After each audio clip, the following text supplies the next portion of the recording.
Yes, greetings, and welcome to another episode of African News Review. I am your host, as usual, Adesoji Iginla. With me, back from a well-needed rest, is Comrade Milton Allimadi. He is the host, WBAI, editor of Black Star News, the author of uh, How the West Manufactured Hate, which is currently undergoing a revamp, and you should see an updated copy shortly. Yes, And perhaps even a different title actually, oh, okay. So, yeah, because I got my contract back okay. after 3 years of fighting with my publisher. Hmm. But the contract allows the publisher to continue selling whatever they already had printed. You see, Okay, okay, so I don't want to be marketing something with the exact same title, okay, and then they would benefit from that as well. okay. So, You okay. know, since they didn't want to promote my book. Oh, Because I interesting. mean, clearly, I suspect they were trying to suppress sales because the sales were high when it first was published. Mm-hmm, mm-hmm. Why should I be helping them? You see what I'm saying? I get. So that's why Yeah. I'm actually thinking a new title also, Mm-hmm. and that everybody that is interested in the book would go exactly to what they're ordering and not Okay. mistakenly buy the By version the that. old, yes, Yes, yes, yes. exactly. Okay, So, okay, so I'm thinking that, and I'll let you know what I decide. okay. But thank you for mentioning that. No problem. More ink to your pen, as they would say. So yes, welcome back from your well-needed rest. Hope you're Thank you, comrade. yeah. So without further ado, we'll go into. I mean, I should do the protocol in terms of the United States. What's the major news? Major news burning Well, because the major news Mhm, of interest to me, mhm, there are two actually, obviously. yeah, One is that Trump has now scheduled a meeting, I believe it's next Friday, okay, with Putin. okay, And what I think is going to come out of that, because he is now very motivated and believes that he can actually win the Nobel Peace Prize, right? So I think he is going to make a deal with Putin to end this war. So what he's going to do is going to say the U.S. and obviously he can't force the issue because all he has to do is just stop providing any weapons. intelligence and weapons to Ukraine, and Europe collectively cannot, fill up that void, Yes, right? yes, Um, so he's going to make a deal with Putin, I suspect, and Russia will be able to keep the territory that it has already conquered. really. Now, obviously, there's a little bit of a difficulty because I think Putin wants to conquer a More. little more territory before. So that might be the only issue. But I think he's made up his mind to accept that Russia will keep what it has conquered, keep what it has annexed, which is, of course, Crimea. And then he will announce a ceasefire, even though, of course, Ukraine is not a part of this meeting that's coming on Friday. And Europe, I was reading something in the New York Times that European leaders are opposed. They want something that does not remove the possibility of Ukraine joining NATO in the future. That's not going to happen with Trump, Definitely, right? definitely not.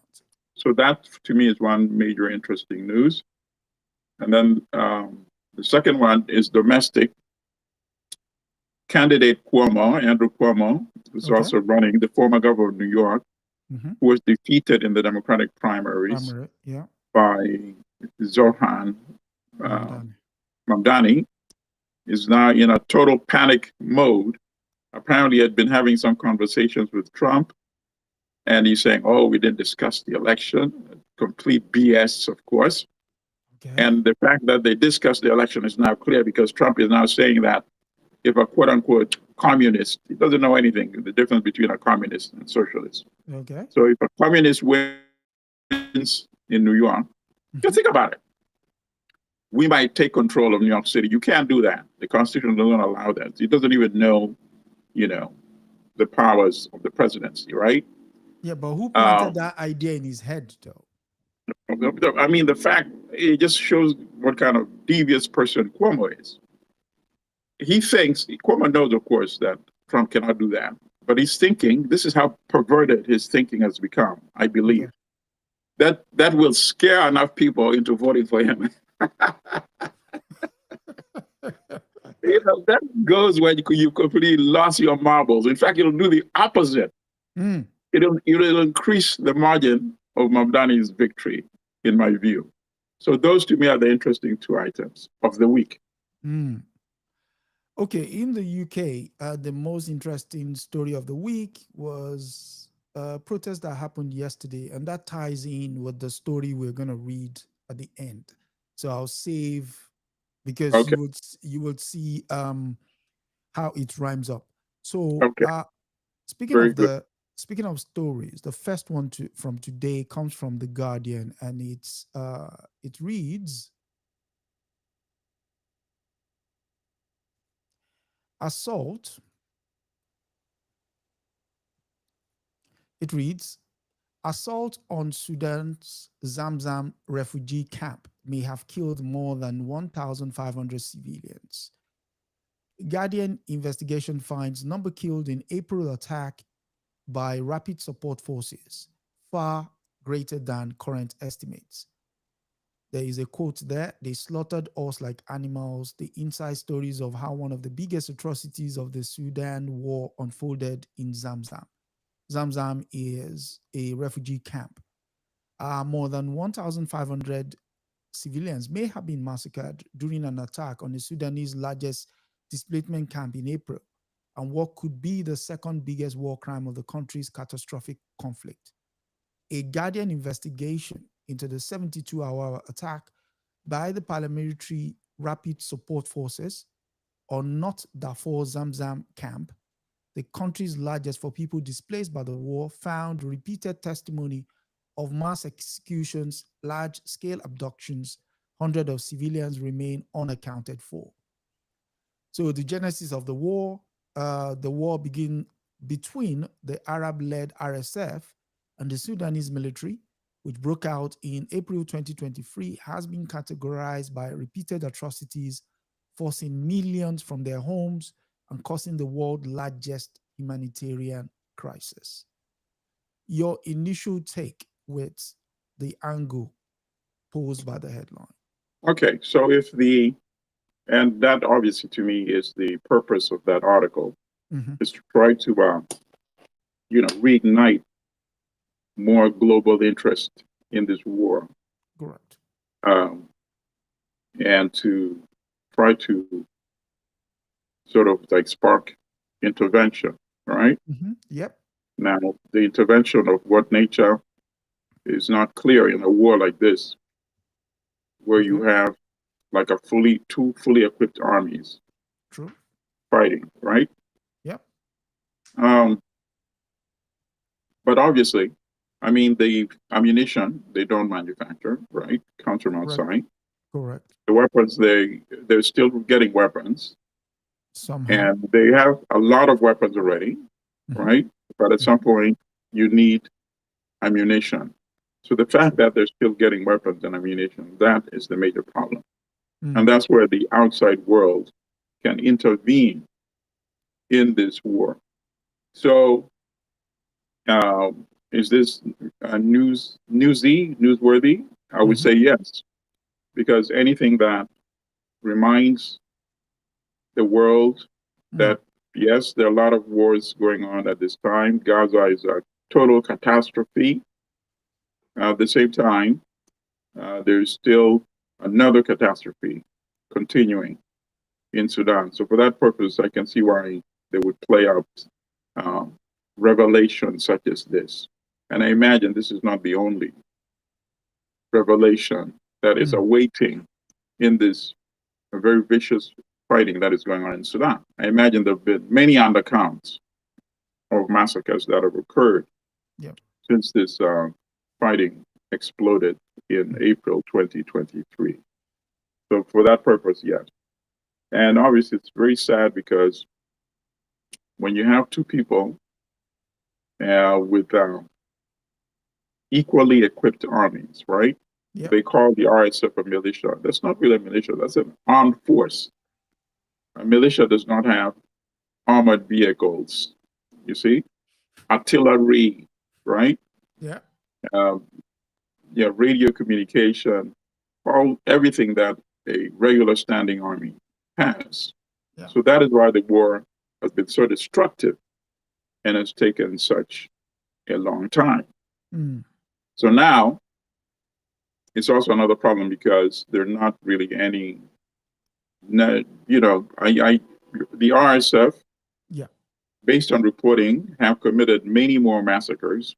So Mm-hmm. it's a question of degrees because the National Army itself has also been committing massacres and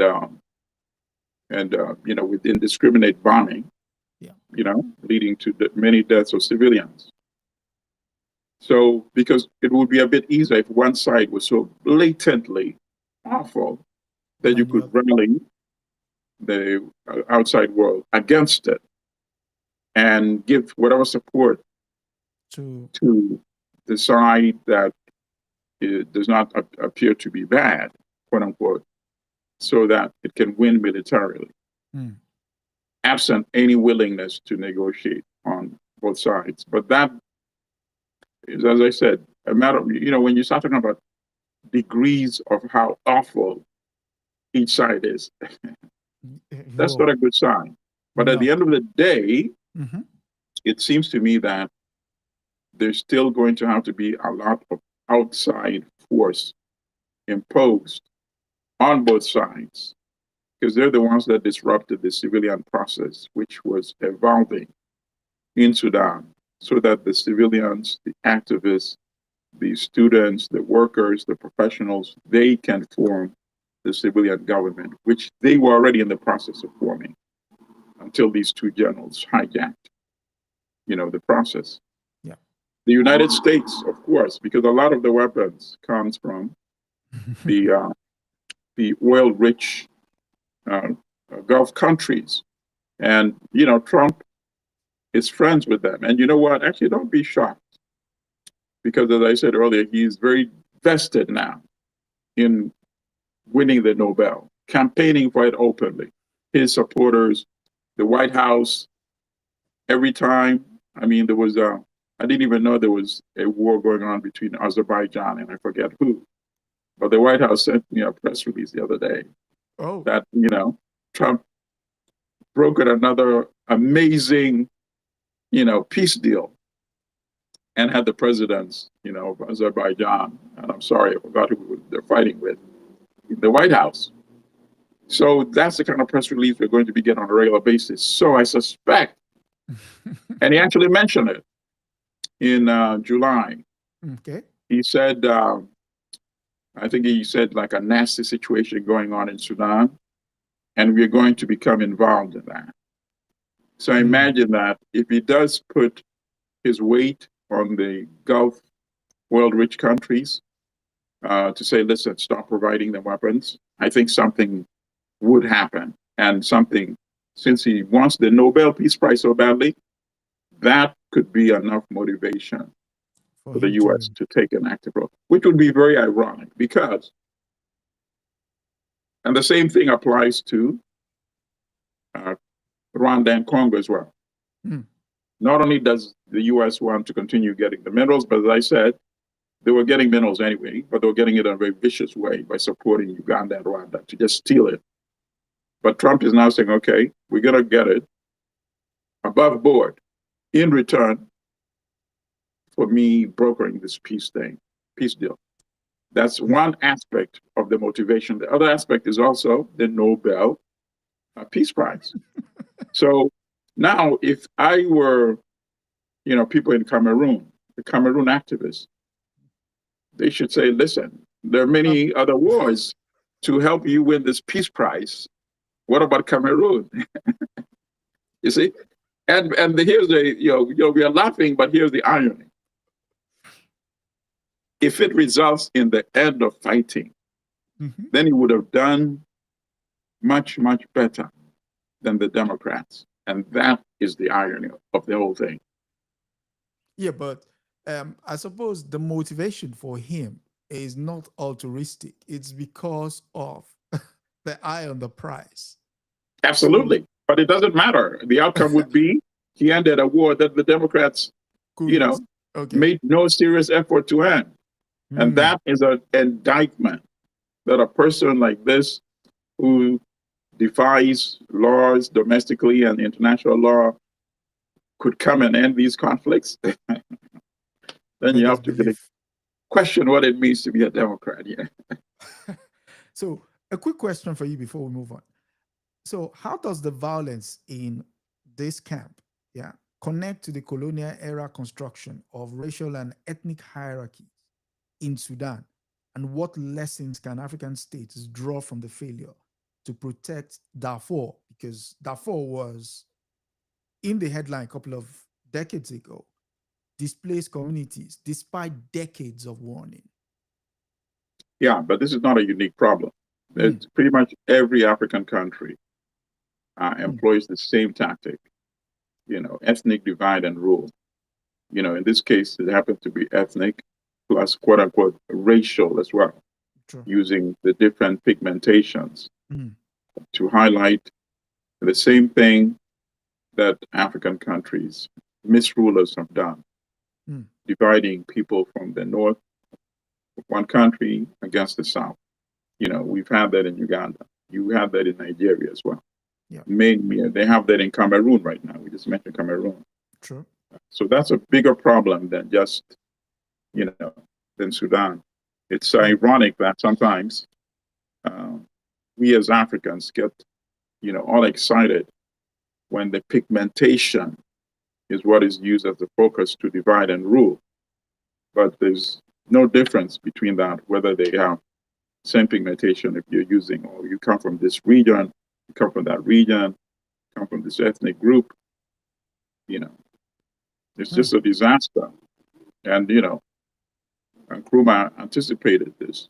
And that's why he said these meaningless borders have got to go so that Africans can really learn to live as Africans, something that, of course, colonialism did not want.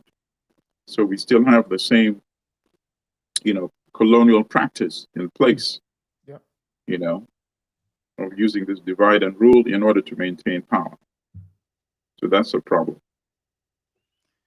Yes. Speaking of Sudan and especially that region, for those who want to understand that neck of the woods, and so that when you see the headlines, you have a mental picture of what that place might be like, you could read Alex Duvall's book, The Real Horn of Africa, the real politics of the Horn of Africa.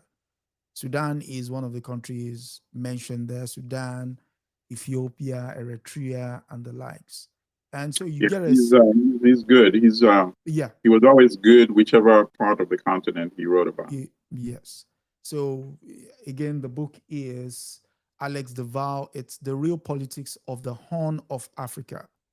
And yes, so because what we want to do on here is not just debunk the wrong narratives, but also to give you a background into why those stories might be the way they are.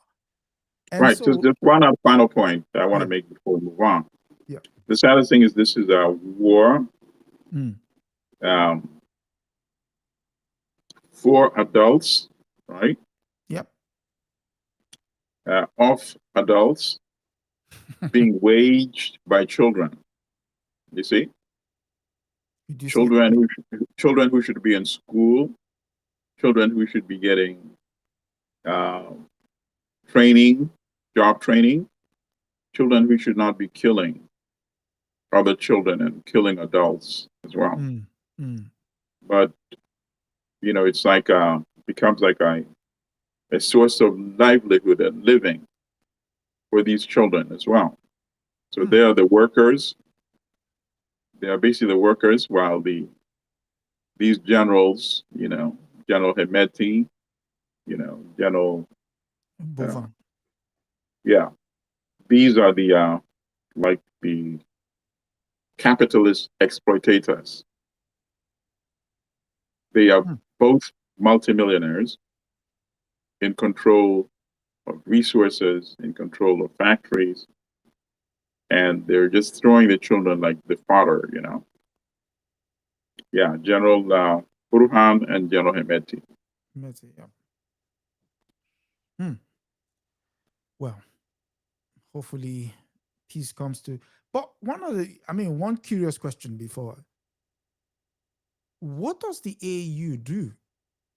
All right, so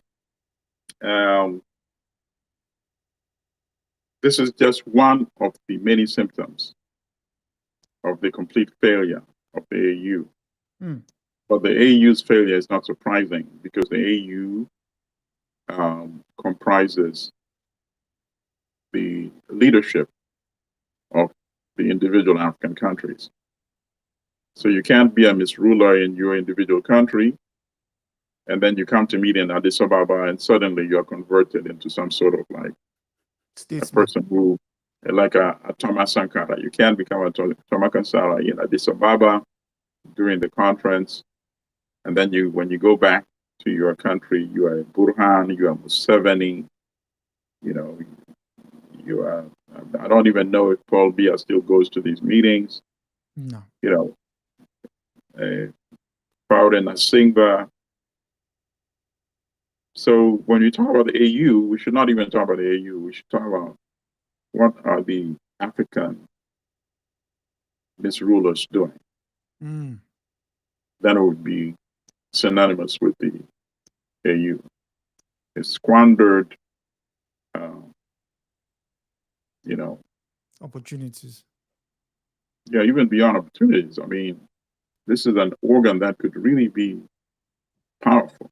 You see, you know, we can't say everything is a squandered opportunity on the continent, right? Yeah. So unity is squandered opportunity. Having policies that are pro-Africa, squandered opportunity. Getting rid of those artificial borders, squandered opportunity. You know? Education. Yeah.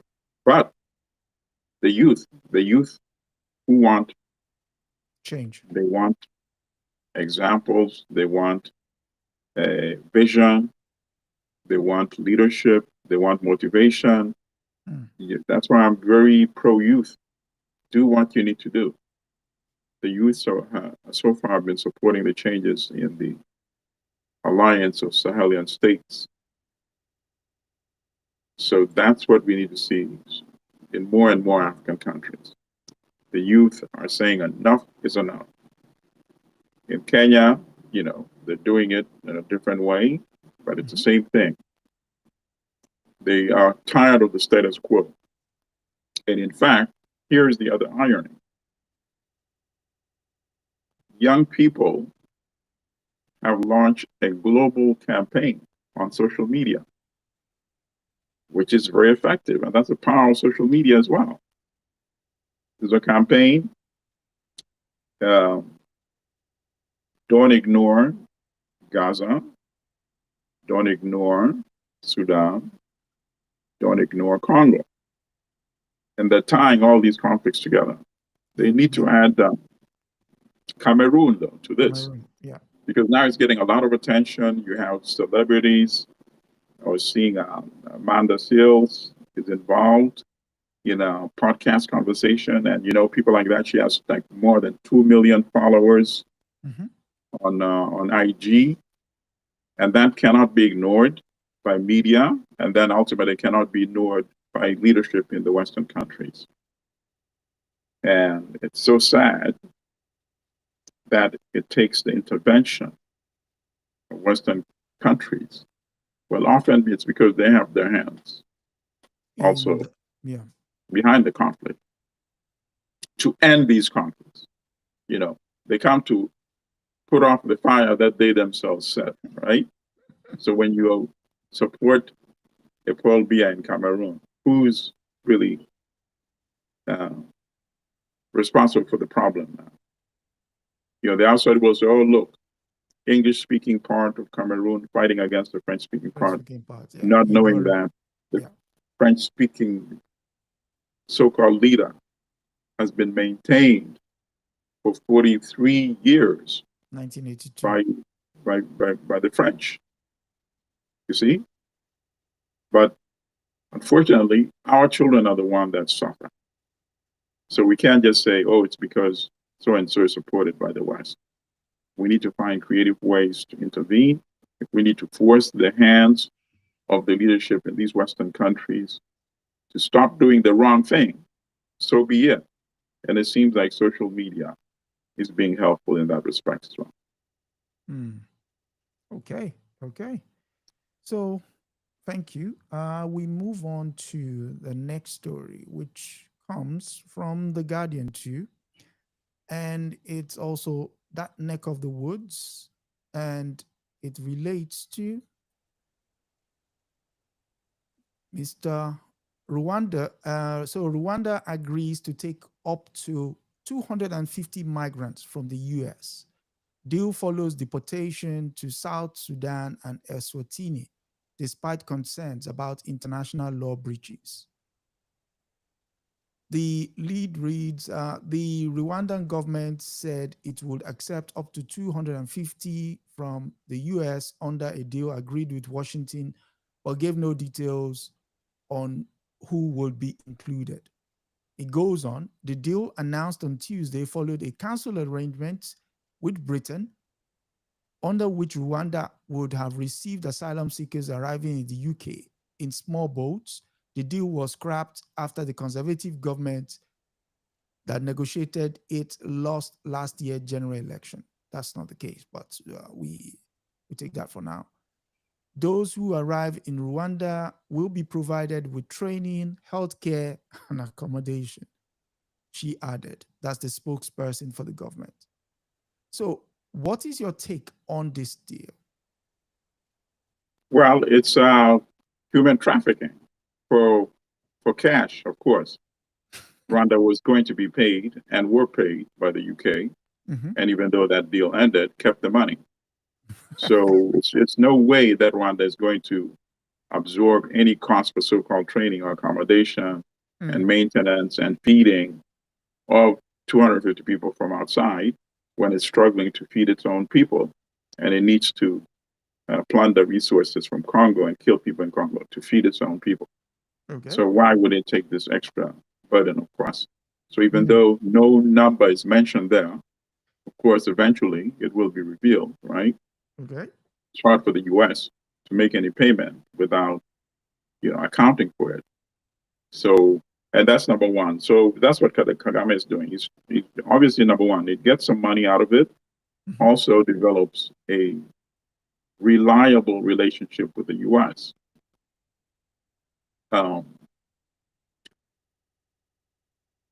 So they signed the peace agreement in the White House.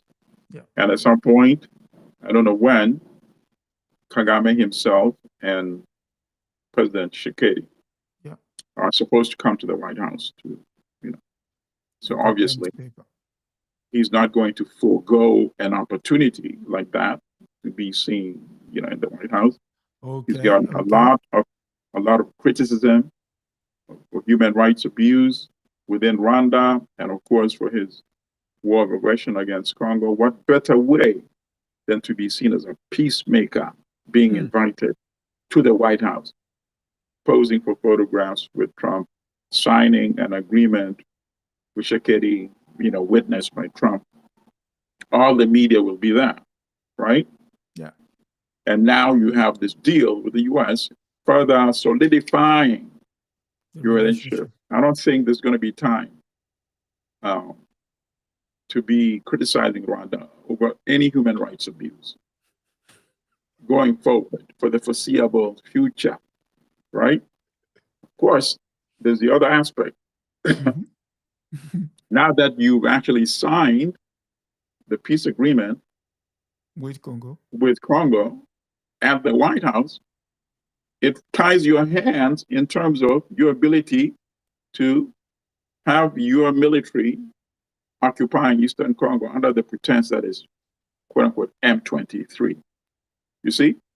Hmm. So I think he's factored all that into it, and he's seen that, okay, even if I have to withdraw M23, I'm still going to be in a strong position if I build this relationship with the United States. Let's say Trump is there for the next, 3.5 years, I'll find a way to work in a way that benefits Rwanda for the next 3.5 years. And then after that, if I need to make new moves, I'll deal with it at that time. I think that's his thinking. That said, so I suppose you've sort of answered the question, but then if you can buttress the point. So what responsibilities do African states have to refuse such deals that may breach international refugees protection? Because, I mean, the refugee law is once a person seeks refugee status, I mean, in this case, it's a mix of both anyway. You're getting, we don't know quite, but we sort of have an idea of what it is they're trying to do. Well, I mean, obviously, if you're sending somebody to a country not of their choice, that's already a violation right there of international law. You see? Very few of them can refuse because they're not in a strong position. Big countries like Nigeria, of course, can refuse. And not surprisingly, Nigeria was hit with a high tariff rate, correct? We'll take it.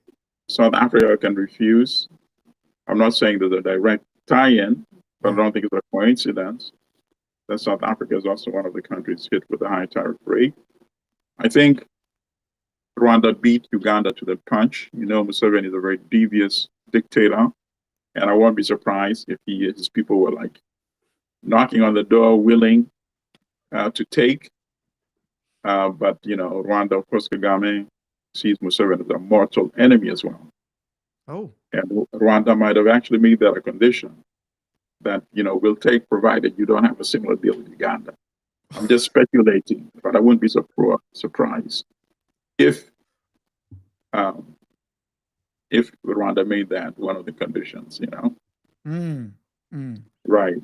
And Uganda, of course, was also retaliated with a higher tariff rate. So every country that was not listed on the new tariff rate, the tariffs would remain at 10%.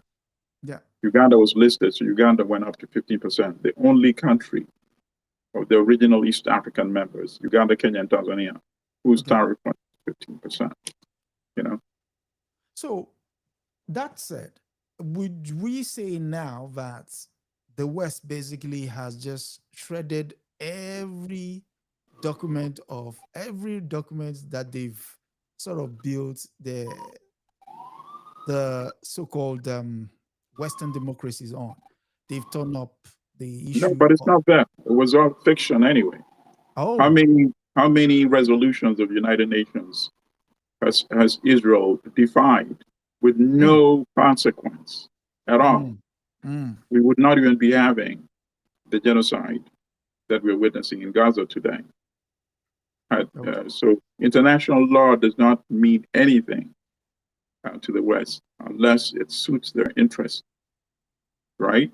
So the UN passed a resolution for a no-fly zone over Libya, basically, supposedly, to ensure that Gaddafi does not have access from outside weapons, and also does not use his air force to bomb, quote unquote, and kill his own people. And what did they use that? So that to them was an important international law, right? Resolution, rather, just passed by the Security Council. And they used that to impose, carry out regime change in Libya, right? So at that particular point, law was important to them. But I just gave you the example of, of Israel. So they defy international. It's not a question of defying. They never adhere to any international law unless it suits their interests. That's a better way of seeing it. So defying is not newsworthy. Obeying international law is when it would be newsworthy for the Western countries. Okay. I get what you did there. Okay. No, really. So You know?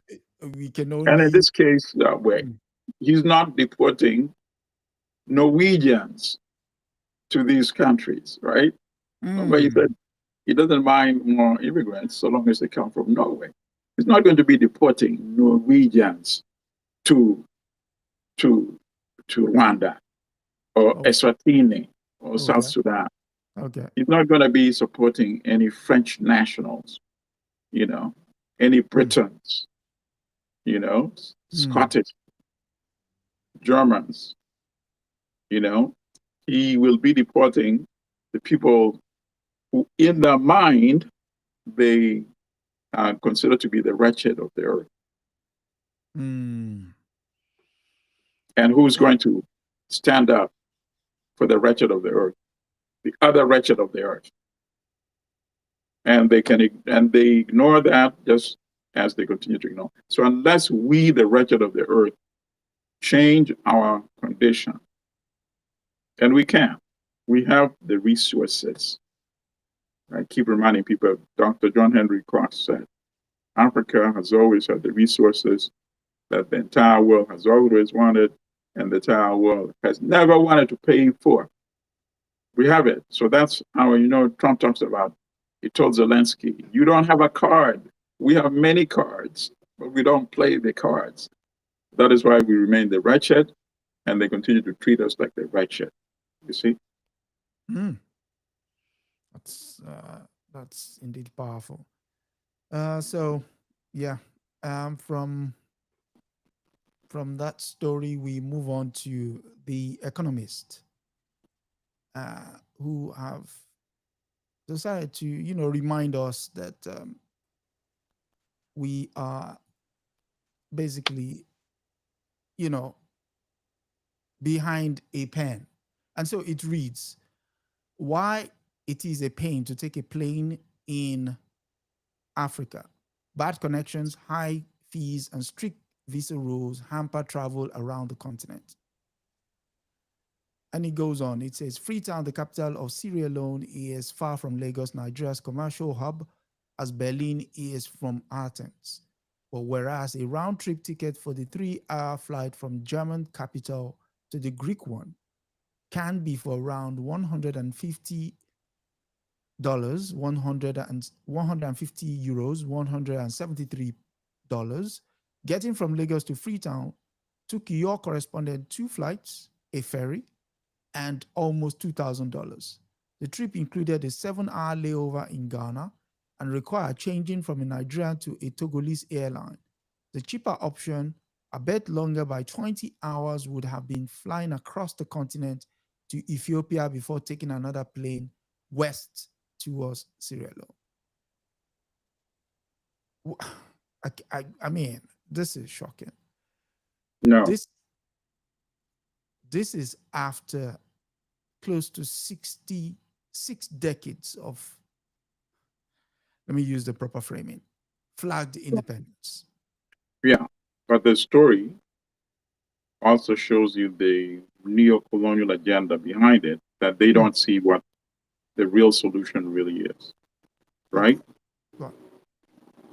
So yes, what is being said there is correct, but the implied solution is totally unrealistic. How many African countries are there? 54. So the story is suggesting that there should be 54 efficient African airlines, right? Mm-hmm. How many airlines do you have in the United States? Ones that are national or international. That's not serving like local, regional, or doing, for business, commercial purposes. There's what? United, right? United, American Airlines. There's American Airlines. And There's Delta. Delta, right? Yeah. So if the US has 3, why are you implying that Africa needs 54 efficient airlines? You see? So, but an uninformed reader would say, yes, these damn Africans, right? Why can't you run 54 efficient airlines? Like, you know, the US doesn't do that. You know, Europe doesn't do that. So why, obviously the solution is that we don't need to have all these airlines. And it goes back to the same thing we discussed. We don't need all those borders either. True. We don't need all those countries either, right? You have Ethiopian airline, and Ethiopia has shown to the world there is no issue of African incompetence or nonsense like that. Ethiopia runs one of the most efficient, profitable airlines in the world. Ethiopia is supposed to be advising Russia how to make some of their airlines efficient. Think about it like that. So it's not because they're African or inadequate as African people. No, otherwise Ethiopia would not be running one of the most admired airlines in the world. So if the US has 3 or 4, why don't you have 4 or 5 using the Ethiopia's business template? Yeah. Have one that Ethiopia already has. Let Ethiopia run South African airline, which I don't even know if it's still running. They are having a lot of financial difficulties. It's probably grounded, right? Let Ethiopia run one in West Africa, right? And that's it. The North African countries have huge airlines like Egypt Air and all those Morocco that are doing quite well, actually. Yeah. So that is what an interesting story by somebody who actually cares about Africa would look like, instead of just saying, oh, I'm the Economist correspondent, and it was so convenient for me and my elite high standard of living to endure this inconvenience to get from point A to B. So that is my critique of the story. Okay. It's not a serious story. So, I mean, still on that silly note, one question would be, you've touched on the airline question. It reminds me of, there was a story a couple of years ago, and I believe it was the Ethiopian Airlines, when those new model planes just came out and they were looking for investors.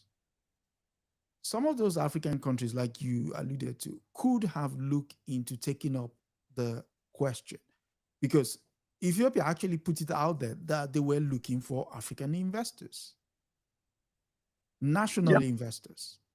But they're not interested because it says Ethiopian Airlines. They want to have Burundi Airlines. They want to have Uganda Airlines. They want to have Rwanda Airlines.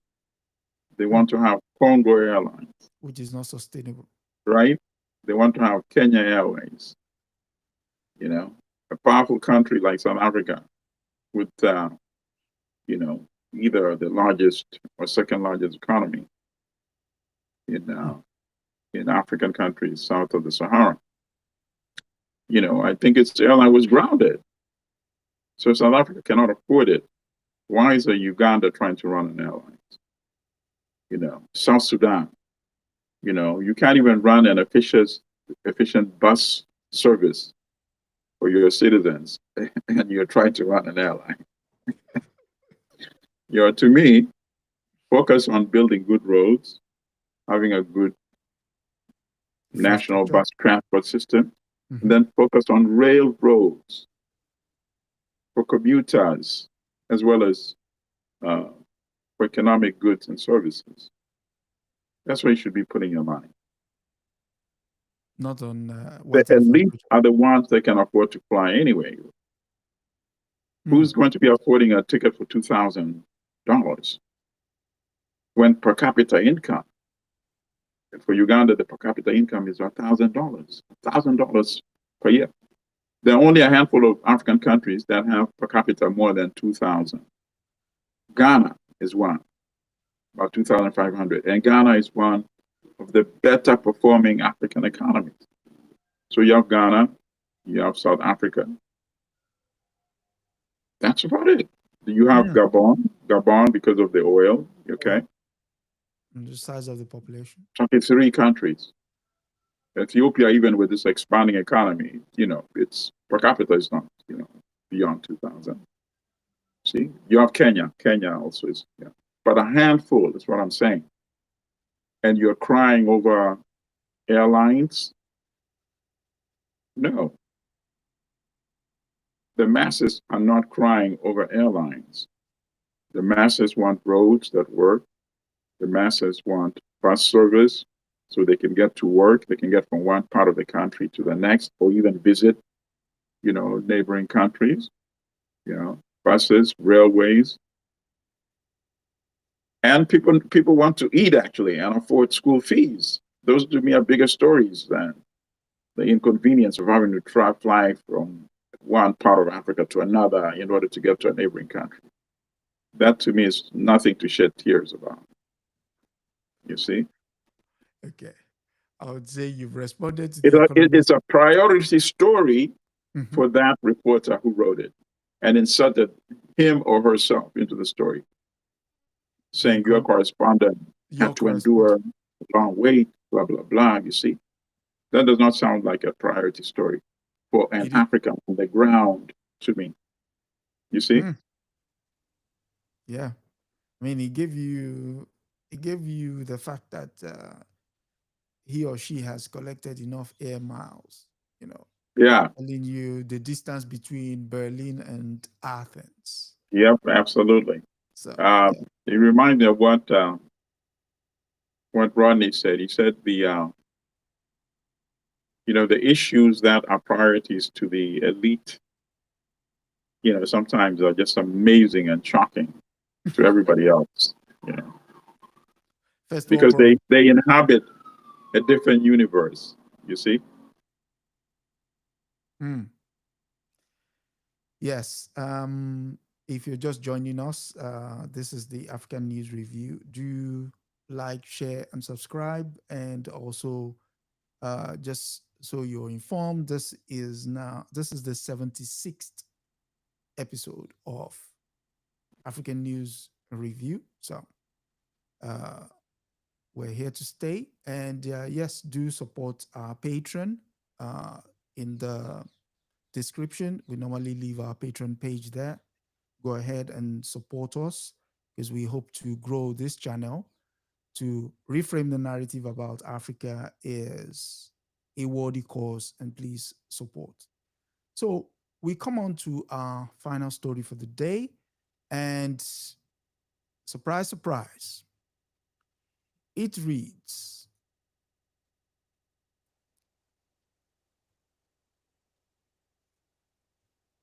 it's from Deutsche Welle. This is the German news agency. And it reads, Germany suspends arm export to Israel for use in Gaza. German Chancellor Friedrich Merz cited Israel's plan to take over Gaza City as a reason for the decision, marking a major policy change. It goes on.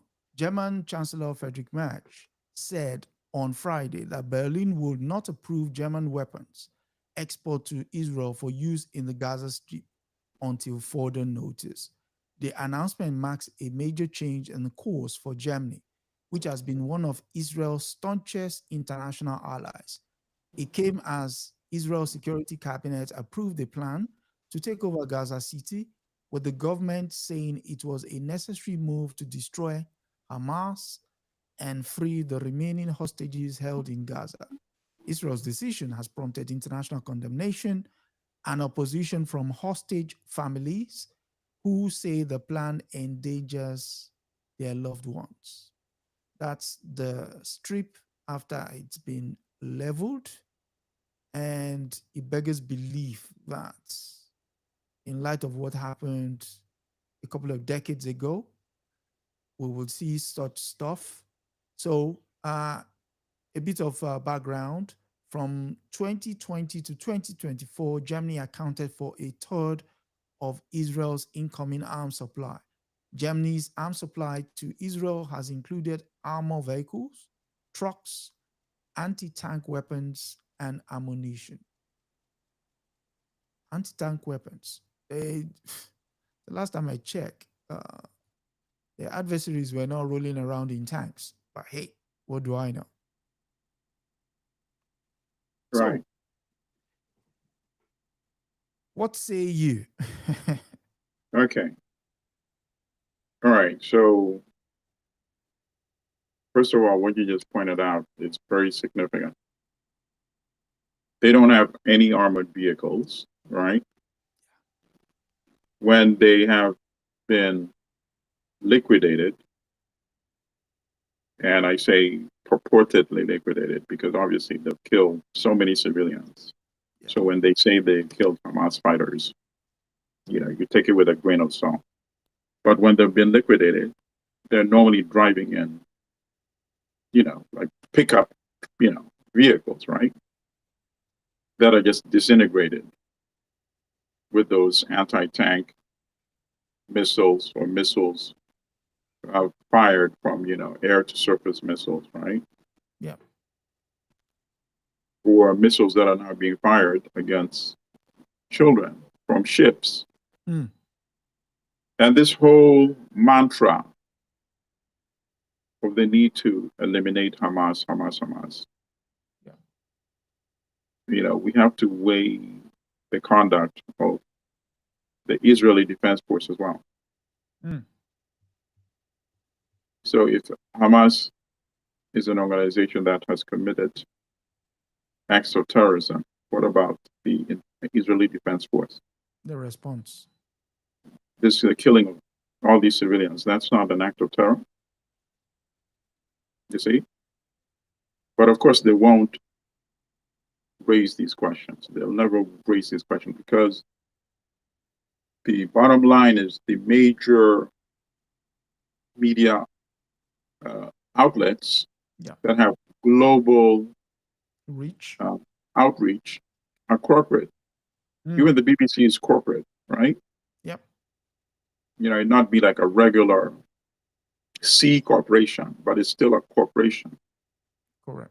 The way it's run, it has like a executive structure, and it conforms with a type of political context in which the range is prescribed by the political, umbrella that actually governs it, which is the British government. And the British government has a particular type of attitude toward Israel, right? Yeah. And that is directly reflected even in the BBC. So all of these corporate, as we have said in our previous show, they are part of the problem, actually. Yeah, they have become like weapons of mass destruction, right? So I say that just for people to, because sometimes they keep telling you this and this and that to prevent you from thinking broader context, We only do not see the Israel Defense Force as a terrorist organization because it's a quote-unquote professional army with a professional structure, generals, brigadiers, colonels, lieutenants, and all that, funded by the state, right? With a budget that is passed by the state. Getting weapons from state to state, from the United States, and in this particular case from Germany. Right? But examine what they have been doing, really. The actions must speak louder than the words and perception. So I like people to start thinking like that. So I wanted to just get that out of the way first. But in terms of Germany, coming to that position is very, very significant because Germany, for the longest while, its policy toward Israel has been conducted based on the Holocaust guilt. When the German state under the Nazi regime, exterminated, millions of Jews. And so since then, their politics has been really dictated by that crime that they committed. But even in this case, it seems that it's reaching its limit, you see, even in the case of Germany. I mean, Germans are one of the most educated of all the Europeans, right? Yeah. With one of the largest, powerful economies in Europe. So you're telling me that I am watching what's happening in Gaza as an African. I'm watching it from the United States. And the Germans are watching the same thing that I'm seeing. And I'm seeing that this is a genocide, particularly with this new phase of starvation, genocide by starvation. You're telling me that regardless of what the German government's attitude is toward Israel and its policy, the German people themselves are not seeing what I'm seeing and coming to the same conclusion? I can't believe that. And I don't believe that at all. So it looks like that pressure is now building. Even the German chancellor himself is seeing what I'm seeing. The legislators, what do they call it? The Bundes, whatever. Bundestag. Right. Their parliament. The ministers of the government. They're seeing it, and you can only lie to yourself for so much. And it looks like that lie is reaching its limit in Germany, in Britain, and France, and other European countries. That lie that you could not convince Africans with, because South Africa was way early out there, filing that lawsuit in the International Court of Justice, you see. So forget all the pretense. Many of those countries are now arriving at the same location which South Africa had arrived in early 2024. Yeah, exactly. Early 2024. Right. So at the beginning, I said the news story in Britain ties into this story. There was a group that took direct action. The name of the group is Palestine Action. The group was subsequently proscribed in the most fastest way any group has been proscribed in this country and considered a terrorist organization. But clearly the population, the local population said, well, this is a miscarriage of justice. This country prides itself on direct action, the right to protest. And so they've been out in the streets protesting that proscription. But the government then went a step further that if you hold up a placard or you wear a T-shirt purporting to support that group, Palestine Action, you would be arrested. When the action was first done a couple of weeks ago, about 2 weeks ago now, there were a couple of 83-year-olds, maybe about 14 of them that were arrested. 83-year-olds, Last weekend, a protest was organized where they said they were looking for volunteers to be arrested. The number they wanted to push, because what happened is when a law goes into effect here and the law is being challenged, there is what is known as a judicial review. So the judicial review would look at whether that law is in the interest of the public. If it's not, then it would be struck off the books.